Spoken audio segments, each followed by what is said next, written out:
Are you ready for another video, WheezyNewsers? Here we are, my 10-minute daily thing that I've been doing, around 10 minutes. I didn't even plan for these to be 10 minutes long. It just started happening that way. I know a lot of people think that it's like intentional because of a YouTube algorithm or something. The first couple videos just happened to be 10 minutes, so now I'm just sort of trying to keep doing that just because it seems like a nice length for a conversation. Today, I would like to talk about one of a hero of mine, Gene Wilder, passed away, and I just want to talk about it because I think he deserves it, because he was great.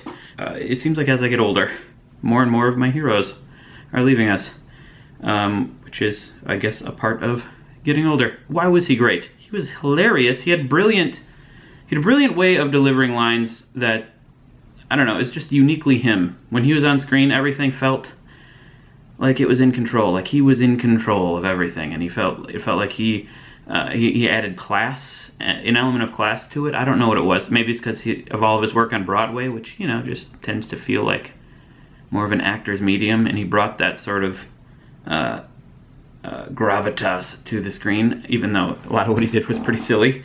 It was like profoundly silly, I guess.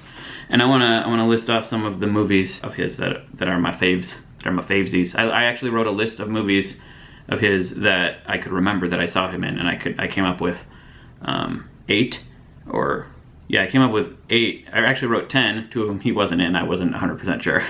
And then I narrowed it down to 6 that I really love. He actually wasn't in a lot of movies for the amount of time that he has been around. He relatively small amount of movies compared to other actors who've been around as long as he has, and I think it's because he was kind of picky. He towards the end of his life, he kind of quit show business. He said he didn't like the business aspect of it, but he left behind some great movies. First of all, The Producers, the Mel Brooks movie, I think in the 70s or late 60s. His blue blanket scene, where he gets insanely crazy over the blue blanket, is something everyone should see. Try to find it on YouTube.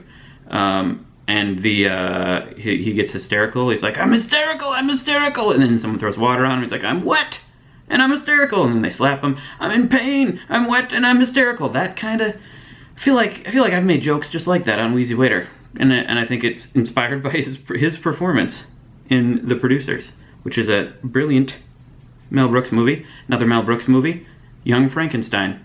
I've only seen it a few times. I don't remember it that well, but I do remember him being super hilarious in it. Another Mel Brooks movie, Blazing Saddles. I've seen that several times. A lot of controversial humor in that movie, but he is brilliant. I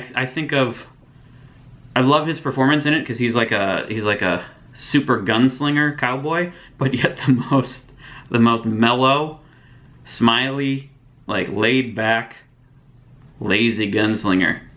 And the way he played it was just so opposite of what you expect a cowboy to be, and an outlaw to be, and it was hilarious. And I think of a scene, he didn't deliver any lines in this scene, but is a visual joke, but the way he portrayed it, I love, which was, there's a line of cowboys. This is actually an editing joke in a way too, which I try to do all the time. There's a line of cowboys, and he's standing there like this, and then I think there's like a brief snippet of him like going for his gun, perhaps. I'm not even 100% sure. And then it cuts to all the cowboys' guns going flying because he shoots them all, and then it cuts back to him, and he's still like this. Maybe just like smiling, and it's hilarious. I loved that. This one, I don't know if everyone loves this movie, Silver Streak, but I have a special place in my heart for the movie Silver Streak, which is about a runaway train, a train that's losing control, and there's this whole murder plot going on the train, and he has to stop it, basically. He gets thrown off the train a couple times, and he gets back on. That was on TV a lot when I was a kid, and I love it. I think it's a lot of people, it goes under the radar, but I think Silver Streak is an underrated gem. Bonnie and Clyde, he has a small role in it, but I remember it because he was hilarious. And Then lastly, of course, Willy Wonka and the Chocolate Factory. Of course. It's the one that most people are aware of and most people are going to remember. Imagine someone else playing Willy Wonka.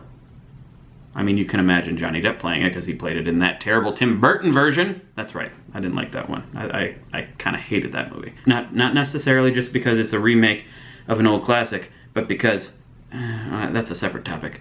The original Gene Wilder version,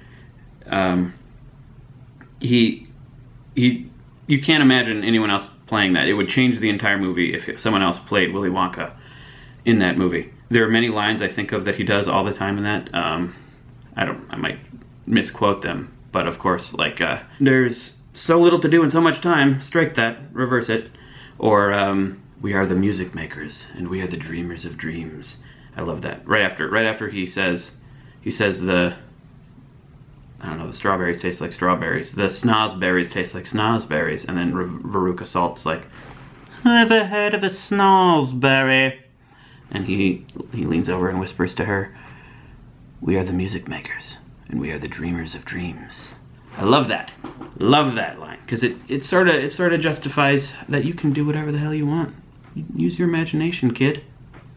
Don't worry about all the facts all the time. Of course, the line, you know what happened to the kid who got everything he always wanted. He lived happily ever after. Just makes you feel good.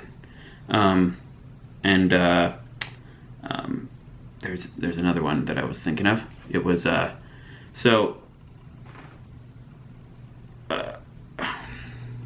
lost it. Anyway, it's a great performance that I'm gonna watch it. Maybe today, maybe tomorrow. I'm gonna watch it soon again for like the 40th time.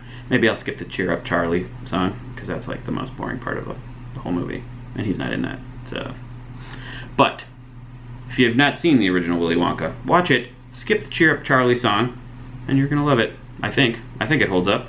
Does it hold up? I guess that's it. You will be missed, Gene Wilder, and I hope I don't have to keep making videos like this over and over about other people.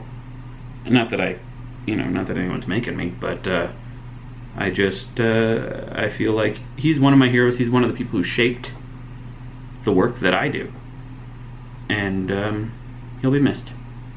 Rest in peace, Gene Wilder. Here's another quote. A little nonsense now and then is relished by the wisest men.